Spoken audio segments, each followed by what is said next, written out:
नमस्कार दोस्तों, welcome to SG edu centre daily current affair. SG edu centre daily current affair में आप सबका स्वागत है।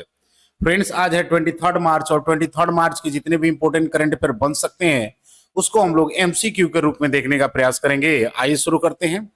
आज का पहला हेडिंग है कि न्यायमूर्ति कंपैया सोमशेखर मणिपुर उच्च न्यायालय के मुख्य न्यायाधीश नियुक्त। सेकंड है, कोलंबिया ने चीन की बेल्ट एंड रोड इनिशिएटिव में की सदस्यता। थर्ड है, इंदिरा सौर गिरी जल विकासम योजना तेलंगाना में शुरू। फोर्थ है, बानू मुश्ताक ने हार्ट लैम्प के लिए इंटरनेशनल बुकर प्राइज जीता। फिफ्थ है कि मध्य प्रदेश सरकार ने राहगीर योजना को मंजूरी दी, सड़क हादसे में मदद करने वाले को मिलेगा इनाम। सिक्स्थ है कि प्रोफेसर कंडबोंड सिद्दीकी को मिला 2024 का क्राफर्ड फंड मेडल। सेवेंथ है, गीता समोता बनी माउंट एवरेस्ट फतह करने वाली पहली महिला सीआईएसएफ अधिकारी। एट्थ है कि भारत को ट्राइकोमा उन्मूलन के लिए डब्ल्यूएचओ से प्रमाण पत्र मिला। नाइन्थ है, भारतीय सेना और असम पुलिस ने ऑपरेशन घोस्ट सिम शुरू कर फर्जी सिम कार्ड रैकेट का भंडाफोड़ किया। टेंथ है कि अमेरिका ने golden dome missile defence system योजना की घोषणा की। फ्रेंड्स, आज का कोटेशन है कि अगर इरादे मजबूत हो तो रास्ते खुद बन जाते हैं, यानी when your determination is strong the path create itself. Friends, हम लोग 22 मई के जितने भी इंपॉर्टेंट करंट अफेयर देखे थे उसको शॉर्टली में रिवाइज कर लेते हैं कि मई 2025 में विश्व का पहला सफल मानव मूत्राशय प्रतिरोपण किस चिकित्सा केंद्र में किया गया। इसका सही आंसर है UCLA medical centre California. E0 FIR पहल का उद्घाटन किसने किया? तो अमित शाह ने। JN1 वेरिएंट किस बीमारी का नया रूप है? तो कोविड-19 का। F1 एमिलिया रोमांगरा ग्रांड प्रिक्स 2025 का खिताब किसने जीता? तो मैक्स वर्स्टैपन। हाल ही में निकोसोर डैन ने किस देश का राष्ट्रपति चुनाव जीता है? तो रोमानिया का। हाल ही में चर्चा में रहा Kaladan multi modal transit transport project किससे संबंधित है? तो इंडिया म्यांमार। भारत का पहला पूर्ण साक्षर राज्य कौन बना है? तो मिजोरम। टाइम्स की विश्व के शीर्ष 100 परोपकारी व्यक्तियों की पहली सूची में कितने भारतीय शामिल हैं? तो 4। हाल ही में राष्ट्रीय कैडेट कोर की अभियान टीम ने किस पर्वत चोटी का फतह किया है? तो माउंट एवरेस्ट का। साकुराजिमा ज्वालामुखी किस देश में हाल ही में फटा है? तो जापान में। फ्रेंड्स, आज का पहला क्वेश्चन है कि हाल ही में जस्टिस कंपैया सोमशेखर को किस राज्य के उच्च न्यायालय का मुख्य न्यायाधीश नियुक्त किया गया है? यानी recently justice Kempaiah Somashekar has been appointed as the chief justice of the high court of which state? Option A Assam, option B Manipur, option C Gujarat और option D none of this. तो इसका सही आंसर फ्रेंड्स की मणिपुर के चीफ जस्टिस के रूप में कंपैया सोमशेखर को नियुक्त किया गया है। फ्रेंड्स, देख लेते हैं हाई कोर्ट से संबंधित यानी chief justice of high court से संबंधित कुछ महत्वपूर्ण पॉइंट को कि इनकी जो नियुक्ति होती है वो भारत के राष्ट्रपति द्वारा नियुक्त किए जाते हैं। संविधान के अनुच्छेद 217 के अंतर्गत राष्ट्रपति भारत के मुख्य न्यायाधीश यानी सीजेआई, राज्यपाल और कभी कभी अन्य न्यायाधीशों से परामर्श करता है हाई कोर्ट के चीफ जस्टिस के अपॉइंटमेंट के लिए। योग्यता की बात करें तो भारत के नागरिक होना चाहिए, किसी उच्च न्यायालय में 5 वर्ष तक न्यायाधीश रहे हो या किसी उच्च न्यायालय में 10 वर्ष तक वकील रहे हो या एक प्रतिष्ठित न्यायविद हो। बहुत कम मामलों में ऐसा प्रयुक्त किया गया है। कार्यकाल और सेवानिवृत्ति की बात करें तो 62 वर्ष की आयु तक पद पर रह सकते हैं। राष्ट्रपति के लिखित में इस्तीफा देकर पद छोड़ सकते हैं। हटाए जाने की प्रक्रिया केवल महाभियोग द्वारा हो सकती है, जो कि बड़ा ही दुर्लभ होता है। शक्ति और जिम्मेदारी की बात करें तो उस न्यायालय के प्रशासनिक प्रमुख होते हैं, मामलों का आवंटन करते हैं और पीठ यानी बेंच का गठन करते हैं। राज्य की निचली न्यायपालिका की निगरानी करते हैं। अन्य न्यायाधीश की नियुक्ति और स्थानांतरण में महत्वपूर्ण भूमिका निभाते हैं। अधिकार क्षेत्र की बात करें तो ये अन्य न्यायाधीशों की तरह न्यायिक शक्तियां इनके पास होती है। नागरिक अपराध, संवैधानिक और रिट याचिकाओं की सुनवाई कर सकते हैं। वार्यता की बात करें तो उस न्यायालय के अन्य सभी न्यायाधीशों की तुलना में श्रेष्ठता और प्रोटोकॉल में सर्वोच्च स्थान होता है। स्थानांतरण की बात करें तो राष्ट्रपति द्वारा मुख्य न्यायाधीश भारत के मुख्य न्यायाधीश से परामर्श करके किसी अन्य उच्च न्यायालय में स्थानांतरित किया जा सकता है। देख लेते हैं फ्रेंड्स कुछ एडिशनल इंफॉर्मेशन को कि न्यायमूर्ति कैंपैया सोमशेखर को मणिपुर उच्च न्यायालय का मुख्य न्यायाधीश नियुक्त किया गया है। उनकी नियुक्ति भारत के राष्ट्रपति द्वारा 20 मई 2025 को सुप्रीम कोर्ट कॉलेजियम की सिफारिश पर की गई है। वे न्यायमूर्ति डी कृष्ण कुमार का स्थान लेंगे, जो 21 मई 2025 को सेवानिवृत्त हुए हैं। न्यायमूर्ति सोमशेखर ने 22 मई 2025 को मणिपुर उच्च न्यायालय के 9वें मुख्य न्यायाधीश के रूप में शपथ ली। इससे पहले वे कर्नाटक उच्च न्यायालय के मुख्य न्यायाधीश थे। नेक्स्ट क्वेश्चन है कि हाल ही में किस लैटिन अमेरिका देश ने चीन की belt and initiative road initiative यानी बीआरआई में शामिल होने की घोषणा की है। यानी which Latin American country has recently join the China's belt and road initiative? Option A Ecuador, option B Colombia, option C Chile और ऑप्शन डी पेरू। तो इसका सही आंसर फ्रेंड्स की कोलंबिया ने चीन के बेल्ट एंड रोड इनिशिएटिव यानी BRI में शामिल होने की घोषणा की है। देख लेते हैं इसको कोलंबिया को। कैपिटल की बात करें, सॉरी यहाँ पर यूनाइटेड स्टेट नहीं होगा, यहाँ पर कोलंबिया है। कोलंबिया की बात करें तो इसका कैपिटल जो है बोगटा है। प्रेसिडेंट गुस्तावो फ्रांसिस्को पेट्रो है। करेंसी की बात करें तो कोलंबियन पेसो आपकी करेंसी है। देख लेते हैं इसको कुछ एडिशनल इंफॉर्मेशन को कि कोलंबिया ने हाल ही में चीन की belt and road initiative BRI में औपचारिक रूप से सदस्यता ली है, जिससे वह इस वैश्विक बुनियादी ढांचा और निवेश परियोजना में शामिल होने वाले न्यूनतम अमेरिकी देश बन गए हैं। यह समझौता बीजिंग में हुए एक शिखर सम्मेलन के दौरान हुआ है, जिसमें कोलंबिया के राष्ट्रपति गुस्तावे पेट्रो और चीन के राष्ट्रपति शी जिनपिंग ने भाग लिया। राष्ट्रपति पेट्रो ने इस कदम का ऐतिहासिक बताया है, जिससे दोनों देशों के लिए निवेश, तकनीक सहयोग और सतत विकास के नए अवसर खुलेंगे। फ्रेंड्स, कोलंबिया के शामिल होने के साथ ही अब 23 लैटिन अमेरिकी देश बीआरआई का हिस्सा बन चुके हैं, जो क्षेत्र में चीन के बढ़ते प्रभाव को दर्शाता है। नेक्स्ट क्वेश्चन है कि इंदिरा सौर गिरी जल विकासम योजना किस राज्य में शुरू हुआ है? यानी in which state has the Indira Saurgiri Jal Vikasam scheme been launched? Option A Tamil Nadu, option B Kerala, option C Telangana और ऑप्शन डी कर्नाटका। तो इसका सही आंसर फ्रेंड्स कि तेलंगाना ने इंदिरा सौर गिरी जल विकासम योजना शुरू किया है। देख लेते हैं इसके कुछ एडिशनल इंफॉर्मेशन को। सॉरी, तेलंगाना है तो तेलंगाना को मैप में देख लेते हैं। तेलंगाना जो है आपका सेंट्रल इंडिया का एक स्टेट है, जिसका कैपिटल हैदराबाद। सीएम की बात करें तो रेवंत रेड्डी, गवर्नर जिष्णुदेव वर्मा, लोकसभा की 17, राज्यसभा की 7 और स्टेट लेजिस्लेटिव की बात करें तो बाइकैमरल्स हैं। देख लेते हैं कुछ एडिशनल इंफॉर्मेशन को कि इंदिरा सौर गिरी जल विकासम योजना तेलंगाना राज्य में शुरू की गई है। मुख्यमंत्री रेवंत रेड्डी ने इस योजना का शुभारंभ नागर कुरनूल जिले के मचरम गांव में से किया है। इस योजना के तहत आदिवासी किसानों को बागवानी फसल की सिंचाई के लिए 5 से 7.5 हॉर्स पावर के मुफ्त सोलर पंप दिए जाएंगे, विशेषकर उन किसानों को जो वन क्षेत्र में रहते हैं और इनके पास वनाधिकार रिकॉर्ड यानी ROFR की जमीनें हैं। इस योजना का कुल बजट 12,600 करोड़ है, जिससे अगले 5 वर्ष में 2.1 लाख आदिवासी किसान और 6 लाख एकड़ भूमि लाभान्वित होंगे।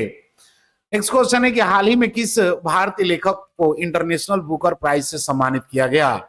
यानी which Indian writers has recently been international Booker prize on the international Booker prize? Option A Bhuvanav Ribhu, option B Mridulka Jha, option C Banu Mushtaq और option D none of this. तो इसका सही आंसर फ्रेंड्स की बानू मुश्ताक को हाल ही में इंटरनेशनल बुकर प्राइज से सम्मानित किया गया है। देख लेते हैं इसके कुछ एडिशनल इंफॉर्मेशन को कि बानू मुश्ताक भारतीय लेखक, वकील और कार्यकर्ता ने वर्ष 2025 में प्रतिष्ठित इंटरनेशनल बुकर प्राइज जीता है। उन्होंने यह पुरस्कार अपनी लघु कथा संग्रह हार्ट लैम्प के लिए प्राप्त किया है, जो मूल रूप से कन्नड़ भाषा में लिखा गया है और इसका अंग्रेजी अनुवाद दीपा भाषित ने किया है।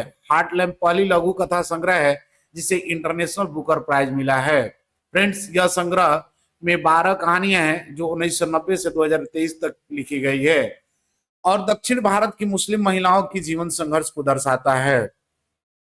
बानू मुश्ताक कन्नड़ भाषा में लिखने वाली पहली लेखिका है जिसने यह सम्मान मिला है, जो कन्नड़ साहित्य के लिए ऐतिहासिक उपलब्धि भी है।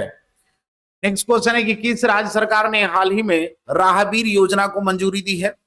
यानी which state government has recently approved the Rahgir Yojana? Option A Bihar, option B Madhya Pradesh, option C Maharashtra और option D none of this. तो इसका सही आंसर फ्रेंड्स की मध्य प्रदेश सरकार ने हाल ही में राहगीर योजना को मंजूरी दी है। देख लेते हैं इसे कुछ एडिशनल इंफॉर्मेशन को कि राहगीर योजना को हाल ही में मध्य प्रदेश सरकार ने मंजूरी दी है। इस योजना के तहत यदि कोई व्यक्ति सड़क हादसे में घायल व्यक्ति को अस्पताल या स्वास्थ्य केंद्र पहुंचाता है तो इसे सरकार की ओर से 25,000 का इनाम दिया जाएगा। यह निर्णय मुख्यमंत्री मोहन यादव की अध्यक्षता में हुई कैबिनेट बैठक में लिया गया। योजना का उद्देश्य सड़क दुर्घटना पीड़ितों की समय पर मदद करना और अच्छे नागरिकों को प्रोत्साहित करना है। सरकार यह भी सुनिश्चित करेगी कि घायलों की मदद करने वाले व्यक्ति को पुलिस द्वारा पूछताछ के नाम पर परेशान न किया जाए। नेक्स्ट क्वेश्चन है ये 2024 का क्राफर्ड फंड मेडल किसे प्रदान किया गया, यानी who has awarded the 2024 Crafoord fund medal. Option A कंडबोर्ड सिद्दीकी, ऑप्शन बी समर अबू अलोफ, ऑप्शन सी राणा दास गुप्ता और option D none of this. तो इसका सही आंसर है फ्रेंड्स कि कंडबोर्ड सिद्दीकी को जो है 2024 का क्राफर्ड फंड मेडल पुरस्कार प्रदान किया गया है। देख लेते हैं इसके कुछ एडिशनल इंफॉर्मेशन को कि 2024 का क्राफर्ड फंड मेडल प्रोफेसर कंडबोर्ड सिद्दीकी को प्रदान किया गया है। वे एक अंतर्राष्ट्रीय ख्याति प्राप्त कृषि वैज्ञानिक, शिक्षक और सहयोगी हैं। प्रोफेसर सिद्दीकी को अंतर्राष्ट्रीय कृषि अनुसंधान और विकास में उनके महत्वपूर्ण और निरंतर योगदान के लिए सम्मानित किया गया है। उन्होंने फसल, शारीरिक उत्पादन, कृषि विज्ञान और आनुवंशिक संसाधनों के क्षेत्र में कई अंतर्राष्ट्रीय परियोजनाओं का नेतृत्व किया हुआ है। नेक्स्ट क्वेश्चन है कि सीआईएसएफ की ओर से माउंट एवरेस्ट पर चढ़ाई करने वाली पहली महिला अधिकारी कौन बनी है, यानी which women officers has scaled Mount Everest for the first time on behalf of CISF. Option A Seema Sharma, option B Geeta Samota, option C Rekha Chaudhary और ऑप्शन डी अंजलि वर्मा। तो इसका सही आंसर है फ्रेंड्स कि आपको गीता समोता जो है केंद्रीय औद्योगिकी सुरक्षा बल की पहली महिला अधिकारी बनी है जिन्होंने माउंट एवरेस्ट सतह फतह किया है।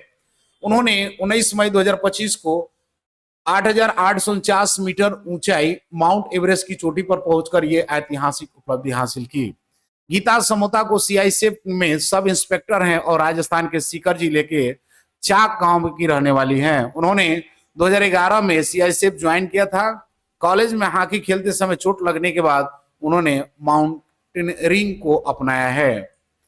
नेक्स्ट क्वेश्चन है कि निम्नलिखित में से किस देश को विश्व स्वास्थ्य संगठन डब्ल्यूएचओ द्वारा ट्रैकोमा उन्मूलन के लिए प्रमाणित किया गया है, यानी which of the following country has been the certified by the World Health Organization for trachoma elimination. Option A Jordan, option B Papua New Guinea, option C Egypt और ऑप्शन डी इंडिया। तो इसका सही answer है friends कि आपको India को विश्व स्वास्थ्य संगठन यानी डब्ल्यूएचओ द्वारा ट्रैकोमा उन्मूलन के लिए प्रमाणित किया गया है। देख लेते हैं इसके कुछ एडिशनल इंफॉर्मेशन को कि भारत को विश्व स्वास्थ्य संगठन यानी डब्ल्यूएचओ द्वारा ट्रैकोमा के उन्मूलन के लिए प्रमाण पत्र प्रदान किया गया है। यह प्रमाण पत्र जिनेवा में आयोजित 78वीं विश्व स्वास्थ्य सभा में डब्ल्यूएचओ के महानिदेशक डॉक्टर टेड्रोस एडनॉम घेब्रेयेसस ने भारत को सौंपा। ट्रैकोमा एक संक्रामक आंख की बीमारी है जो कैलीमाइडिया ट्रैकोमेडिस नामक जीवाणु के कारण होती है। भारत, नेपाल और म्यांमार के बाद डब्ल्यूएचओ दक्षिण पूर्व क्षेत्र का तीसरा देश बन गया जिसने यह उपलब्धि हासिल की है। नेक्स्ट क्वेश्चन है कि ऑपरेशन घोष टीम किसके द्वारा शुरू किया गया है, यानी ऑपरेशन घोष team was started by whom. Option A Central Bureau of Investigation, option B Indian Army and Assam Police, option C National Investigation Agency और ऑप्शन डी बॉर्डर सिक्योरिटी। तो इसका सही आंसर फ्रेंड्स कि भारतीय सेना और असम पुलिस के द्वारा ऑपरेशन घोष टीम यानी भारतीय सेना और असम पुलिस के द्वारा संयुक्त रूप से शुरू किया गया था। इस ऑपरेशन का उद्देश्य है कि पाकिस्तान से जुड़े फर्जी सिम कार्ड नेटवर्क का भंडाफोड़ करना था जिसका इस्तेमाल साइबर अपराध और राष्ट्र विरोधी गतिविधियों में किया जा रहा था। ऑपरेशन के लिए खुफिया जानकारी भारतीय सेना की गजराज मिलिट्री इंटेलिजेंस यूनिट ने दी थी। असम पुलिस की स्पेशल ब्रांच और स्पेशल टास्क फोर्स ने असम, राजस्थान, तेलंगाना में छापेमारी कर 7 मुख्य आरोपियों को गिरफ्तार किया और 948 सिम कार्ड व इलेक्ट्रॉनिक्स डिवाइस जब्त की है। नेक्स्ट क्वेश्चन है और आज का अंतिम क्वेश्चन है कि हाल ही में golden dome missile defence shield योजना की घोषणा किसने की, यानी who has recently announced the golden dome missile defence shield scheme. Option A USA, option B Israel, option C Russia और ऑप्शन डी चाइना। तो इसका सही आंसर फ्रेंड्स कि अमेरिका ने यानी यूएसए ने हाल ही में golden dome missile defence shield योजना की घोषणा की है। देख लेते हैं इसका कुछ एडिशनल इंफॉर्मेशन को कि golden dome missile defence shield योजना की घोषणा हाल ही में संयुक्त राज्य अमेरिका यूएसए ने की है। अमेरिकी राष्ट्रपति डोनाल्ड ट्रंप ने इस योजना का अनावरण किया, जिसका उद्देश्य देश की स्पेस से लॉन्च होने वाली मिसाइल और हाइपरसोनिक हथियारों सही उन्नत हवाई खतरों से सुरक्षित करना है। इस परियोजना का अनुमानित बजट 175 अरब डॉलर है और इसमें multi layer defence system, space based sensor और इंटरसेप्टर का उपयोग किया जाएगा। अमेरिकी स्पेस फोर्स के जनरल माइकल गुइडलिन को इस परियोजना का प्रमुख नियुक्त किया गया है। यह प्रणाली इजराइल के आयरन डोम से प्रेरित है, लेकिन इसका दायरा महत्वाकांक्षा काफी अधिक है, जिसमें भूमि, समुद्र और अंतरिक्ष आधारित तकनीक का एकीकरण होगा। फ्रेंड्स, लास्ट वीडियो क्वेश्चन था कि साकुराजिमा ज्वालामुखी किस देश में हाल ही में फटा है, तो इसका सही आंसर था ऑप्शन बी, जापान में। आज का क्वेश्चन है कि हाल ही में golden dome missile defence system shield योजना की घोषणा किसने की है? Option A America, option B Israel, option C रूस और ऑप्शन डी चीन। तो फ्रेंड्स, इसका आंसर कमेंट बॉक्स में जरूर दें। मिलते हैं अगले वीडियो में, तब तक के लिए जय हिंद।